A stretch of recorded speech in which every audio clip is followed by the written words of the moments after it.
सर्वांना नमस्कार. आपली शाळा हे यूट्यूब चॅनल आपले सहर्ष स्वागत करत आहे. आज आपण UDAS प्लसच्या टीचर मॉड्यूलमध्ये टीचर प्रोफाईल कशाप्रकारे अपडेट करायच्या तसेच HOS स्कूल मॅपिंग कशाप्रकारे करायचं याविषयीची सविस्तर माहिती पाहणार आहात. तत्पूर्वी आपण जर आपली शाळा या यूट्यूब चॅनल सबस्क्राईब करा, व्हिडिओला लाईक व शेअर करा, तसेच पुढील व्हिडिओसाठी बेल आयकॉनवर क्लिक करा. धन्यवाद. त्यासाठी आपण आपल्या मोबाईलच्या क्रोम ब्राउझरमध्ये जायचं आहे आणि UDAS प्लस ही साईट आपण या ठिकाणी सर्च करायची आहे. या ठिकाणी आपल्यासमोर UDAS प्लसचा जो पहिला टॅब येईल त्यावर आपण क्लिक करायचं आहे. त्यानंतर आपल्यासमोर अशा प्रकारचे पेज येईल. या ठिकाणी log in to all module यावर क्लिक करायचं आहे आणि त्यानंतर आपण आपलं राज्य निवडायचं आहे आणि गो या टॅबवर आपण क्लिक करायचं आहे. त्यानंतर आपल्यासमोर अशा प्रकारचे वेगवेगळ्या प्रकारचे टॅब येतील. त्यापैकी UDAS कॉमन लॉग इन आपण या ठिकाणी करायचं आहे. तर आपण UDAS प्लसचे जे कॉमन लॉग इन आहे त्या टॅबवर आपण या ठिकाणी क्लिक करूया. या टॅबवर आपण क्लिक केल्यानंतर आपल्यासमोर अशा प्रकारचं एक पेज येईल आणि या ठिकाणी आपलं सर्वप्रथम टीचर मॉड्यूलचा जो UDAS प्लसचा आपला यूजर ID पासवर्ड आहे तो टाकून घ्यायचा आहे आणि खाली दिसणारा कॅप्चा टाकून आपण साइन इन या टॅबवर क्लिक करायचं आहे. साइन इन या टॅबवर क्लिक केल्यानंतर आपल्यासमोर अशा प्रकारचे वेगवेगळ्या प्रकारचे टॅब दिसणार आहेत. यामध्ये स्कूल मॉड्यूल दिसेल, आपल्याला स्टुडंट मॉड्यूल दिसेल आणि टीचर मॉड्यूल देखील आपल्याला या ठिकाणी दिसत आहे. तर आपण टीचर मॉड्यूलवर क्लिक करायचं आहे. त्यानंतर आपल्यासमोर अशा प्रकारचे एक पेज येणार आहे. या ठिकाणी दिसणारा जो आपला डॅशबोर्ड आहे त्या डॅशबोर्डवर आपण काय करायचं आहे, क्लिक करून घ्यायचं आहे. डॅशबोर्डवर क्लिक केल्यानंतर आपल्यासमोर अशा प्रकारच्या काही सूचना येतील. त्या सूचना आपण वाचन करायच्या आहेत आणि ओके या टॅबवर क्लिक करायचं आहे. ओके या टॅबवर क्लिक केल्यानंतर आपल्याला टीचर मॉड्यूलवर काही महत्त्वाचे कामे करायचे आहेत. त्यापैकी आपण ॲड न्यू स्टाफ आणि इम्पोर्ट स्टाफ हे कशा प्रकारे करायचं याविषयीची सविस्तर माहिती आपण यापूर्वीच्या व्हिडिओमध्ये पाहिलेली आहे. तर त्या सर्व व्हिडिओची लिंक मी या व्हिडिओच्या डिस्क्रिप्शन बॉक्समध्ये आपल्याला दिलेली आहे. तर आता खाली जर पाहिलं तर आपल्याला total teaching staff in position यामध्ये आपल्याला A+B2 आपल्याला टॅब दिसत आहेत. एक आहे ब्ल्यू रंगामध्ये आणि काय रेड रंगामध्ये. एकूण शिक्षकांची संख्या दाखवत आहे, स्टाफची संख्या दाखवत आहे आणि बाजूला जर पाहिलं तर इनकम्प्लीट आपल्याला स्टेटस दिसत आहे. तर आपण एक या संख्येवर क्लिक केल्यानंतर आपल्यासमोर रेड या टॅबवर क्लिक केल्यानंतर आपल्यासमोर अशा प्रकारचा एक टॅब येईल. यामध्ये आपल्या शाळेतील सर्व शिक्षकांची आपल्याला प्रोफाईल या ठिकाणी दिसतील. प्रकारचे 3 टॅब दिसतात.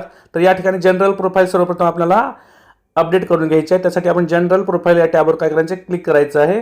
जनरल प्रोफाईल या टॅबवर क्लिक केल्यानंतर आपल्यासमोर शिक्षकाची पर्सनल माहिती अशा प्रकारे यांना दिसत आहे. तर यामध्ये आपल्याला काही महत्त्वपूर्ण चेंजेस करायचे असतील तर करून घ्यायचे आहे. अन्यथा आपली सर्व माहिती पूर्वीच आपण यापूर्वी भरली असल्यामुळे ती सर्व माहिती आपली बरोबरच असणार आहे. कोणताही बदल करायचा नसेल तर आपण अपडेट हा टॅब आपल्याला खाली दिसत आहे. तर अपडेट टॅबवर आपण काय करायचं, क्लिक करायचं आहे. अपडेट या टॅबवर क्लिक केल्यानंतर आपली जनरल प्रोफाईल या ठिकाणी सक्सेसफुली सेव्ह झाल्याचं दिसत आहे. त्यानंतर नेक्स्ट या टॅबवर क्लिक केल्यानंतर आपल्यासमोर अपॉइंटमेंट अँड टीचिंग प्रोफाईल म्हणजे दुसरा टॅब दिसत आहे. तर यामध्ये आपले डेट ऑफ जॉईनिंग आपल्याला सर्व्हिसची दिसत आहे. त्यानंतर date of joining in present school दिसत आहे. टाईप ऑफ टीचर आहे. असे वेगवेगळ्या प्रकारचे टॅब आहेत. जर हे टॅब आपण यापूर्वीच भरलेले असतील तर यामध्ये कोणतीही बदल करण्याची गरज नाही. जर आपण नव्याने माहिती भरत असतील तर यामध्ये आपल्याला आपले डेट ऑफ जॉईनिंग सर्व्हिस असेल, प्रेझेंट स्कूलची डेट असेल, त्यानंतर टीचर टाईप असेल किंवा अपॉइंटमेंट लेवल ऑप्शन जे असते ते आपल्याला या ठिकाणी भरायचे आहेत. त्यानंतर अपॉइंटमेंट सब्जेक्ट आपले असतील ते आपल्याला भरून घ्यायचे आहेत. त्यानंतर आपला मेन सब्जेक्ट जो आहे तो देखील आपल्याला या ठिकाणी सिलेक्ट करायचा आहे. त्यानंतर खाली जर पाहिलं तर आपण जर डेप्युटेशनसाठी दुसऱ्या स्कूलमध्ये असतील तर त्या ठिकाणी येस किंवा नो हा टॅब आहे आपल्याला दिला आहे, तो आपण योग्य टॅब आहे तो निवडून घ्यायचा आहे. जर आपण एखाद्या दुसऱ्या शाळेमध्ये गेस्ट लेक्चरमध्ये देत असतील किंवा गेस्ट टीचर म्हणजे शिकवत असेल ते देखील आपल्याला येस किंवा नो हा टॅब आपल्याला या ठिकाणी निवडायचा आहे. आणि सर्व माहिती पूर्ण झाल्याच्यानंतर खाली आपल्याला अपडेट हा टॅब दिसत आहे. तर आपण अपडेट या टॅबवर काय करायचं, क्लिक करायचं आहे. अपडेट या टॅबवर क्लिक केल्यानंतर आपले अपॉइंटमेंट अँड टीचिंग प्रोफाईल देखील या ठिकाणी सक्सेसफुली सबमिट झाल्याचं आपल्याला दिसत आहे. त्यानंतर पुढे आपण नेक्स्ट या टॅबवर क्लिक करायचं आहे. त्यानंतर पुढे आपल्यासोबत टीचिंग अँड अदर डिटेल्स हा टॅब येणार आहे. तर यामध्ये देखील आपण आपली माहिती भरून घ्यायची आहे. यापूर्वी आपण माहिती भरलेलीच जर नवीन कोणती ट्रेनिंग आपण केली असेल तर त्या ठिकाणी देखील आपण हा टॅब निवडायचा आहे. यामध्ये आपण खालच्या बाजूला जर पाहतो की नव्याने टॅब आपल्याला ॲड झाल्याचं दिसत आहे. म्हणजे आपण CTET किंवा TAT जर पास आहोत तर त्या संदर्भात आपल्याला या ठिकाणी माहिती भरायची आहे. जर आपण दोन्ही परीक्षा पास असतील तर आपण हा टॅब निवडायचा आहे. आणि हा टॅब निवडल्याच्या नंतर आपण नक्की कोणत्या वर्षी CTET किंवा TAT परीक्षा पास आहे ते साल देखील आपल्याला या ठिकाणी निवडायचं आहे. आणि त्यानंतर आपण खाली अपडेट या टॅबवर क्लिक करायचं आहे. अपडेट या टॅबवर क्लिक केल्यानंतर आपल्याला या ठिकाणी एरर आल्याचं दिसून येत आहे. म्हणजे आपली काही माहिती या ठिकाणी भरायची आहे. तर ती माहिती आपण सर्वप्रथम भरून घेऊया. तर आपण जर या ठिकाणी पाहिलं तर आपलं सायबर सेफ्टीचं ट्रेनिंग झालेलं आहे का त्याबाबत आपल्याला विचारणा केली जात आहे. जर सायबर सेफ्टीचं आपण ट्रेनिंग झालं असेल तर येस करायचं, नसेल तर नो करायचं. आणि सायको सोशल ॲक्सेप्टचं जर ट्रेनिंग आपलं झालं असेल ते देखील आपण येस करायचं आहे, नसेल तर नो करायचं आहे. आणि संपूर्ण ट्रेनिंग आणि CTET आणि TATची माहिती भरल्याच्या नंतर आपण अपडेट या टॅबवर क्लिक करायचं आहे. अपडेट या टॅबवर क्लिक केल्यानंतर आपले teaching and other details he profile देखील या ठिकाणी आपलं सक्सेसफुली सबमिट झाल्याचं दिसत आहे. त्यामुळे पण आपण जर पाठीमागे आलो तर हे तिन्ही टॅब आपल्याला या ठिकाणी ग्रीन झाल्याचं दिसत आहे, म्हणजे आपली टीचर मॉड्यूलमधील प्रोफाईल आपण अपडेट या ठिकाणी सक्सेसफुली केल्याचं आपल्याला या ठिकाणी पाहायला मिळत आहे.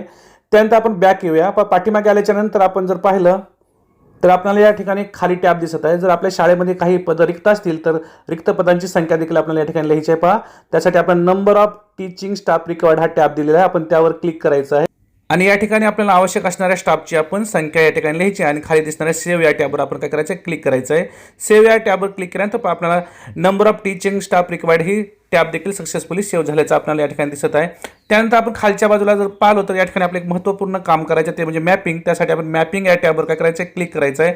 मॅपिंग या टॅबवर क्लिक केल्यानंतर आपल्यासमोर अशा प्रकारे मॅपिंगसाठीचा टॅब. या ठिकाणी आपल्याला सर्वप्रथम आपल्या स्कूलमध्ये हेडमास्टर आणि त्यानंतर असिस्टंट हेडमास्टर यांची आपल्याला मॅपिंग करायची आहे. त्यासाठी आपण सर्वप्रथम हेड ऑफ स्कूल हा टॅब काय करायचा या ठिकाणी निवडायचा. हेड ऑफ स्कूल हा टॅब निवडल्यानंतर बाजूला दुसरा टॅब आहे पहा, सिलेक्ट रिजन. यामध्ये आपल्याला 3 प्रकारचे रिजन दिसतात, with in the school, from other school, from blocks level. तर आता आपण जो शिक्षक निवडला तो आपल्या शाळेतील असल्यामुळे आपण विद इन द स्कूल हा टॅब निवडायचा आहे. त्यानंतर आपण पहा खालच्या बाजूला आपल्याला आणखी एक टॅब आहे. तर या टॅबमध्ये आपल्याला आपल्या शाळेतील सर्व शिक्षकांची नावं दिसतील. त्यापैकी आपण हेडमास्टर ज्या शिक्षकांना या ठिकाणी अपॉइंटमेंट केलं आहे त्या शिक्षकाचं नाव या ठिकाणी आपण निवडायचं आहे आणि त्यानंतर अपडेट या टॅबवर काय करायचं आहे, क्लिक करायचं आहे. अपडेट या टॅबवर क्लिक केल्यानंतर do you want to update HOS details, तर आपण या ठिकाणी येस अपडेट या टॅबवर काय करायचं, क्लिक करायचं आहे. तर आपण अशा प्रकारे आपल्या शाळेतील HOS साठी जे मॅपिंग आहे ते सक्सेसफुली या ठिकाणी केलेलं दिसून येत आहे. अशाच प्रकारे आपल्याला असिस्टंट HOS म्हणजे असिस्टंट हेडमास्टर आहे त्यांचं देखील आपल्याला या ठिकाणी मॅपिंग करायचं आहे. तर आमच्या शाळेमध्ये एक शिक्षक शाळा असल्यामुळे असिस्टंट HOS मॅपिंग आपल्याला करता येणार नाही. तर आपण आपल्या शाळेमध्ये मात्र इतर शिक्षकांचा असिस्टंट HOS म्हणजेच असिस्टंट हेडमास्टर म्हणून मॅपिंग करायचं आहे. तर अशा प्रकारे आपण आजच्या व्हिडिओमध्ये UDAS प्लसच्या टीचर मॉड्यूलसाठी सर्व प्रोफाईल कशाप्रकारे आपण अपडेट करायचे आहेत, तसेच रिक्वायर्ड टीचरची संख्या कशाप्रकारे भरायची आहे, तसेच हेडमास्टर आणि असिस्टंट हेडमास्टरसाठी मॅपिंग कशाप्रकारे करायची आहे याविषयीची सविस्तर माहिती आपण पाहिली. मला आशा आहे तुम्हाला सर्वांना हा व्हिडिओ नक्कीच आवडला असेल. तुम्हाला जर हा व्हिडिओ आवडला असेल तर आपली शाळा या यूट्यूब चॅनल सबस्क्राईब करा, व्हिडिओला लाईक व शेअर करा, तसेच पुढील व्हिडिओसाठी बेल आयकॉनवर क्लिक करा. धन्यवाद.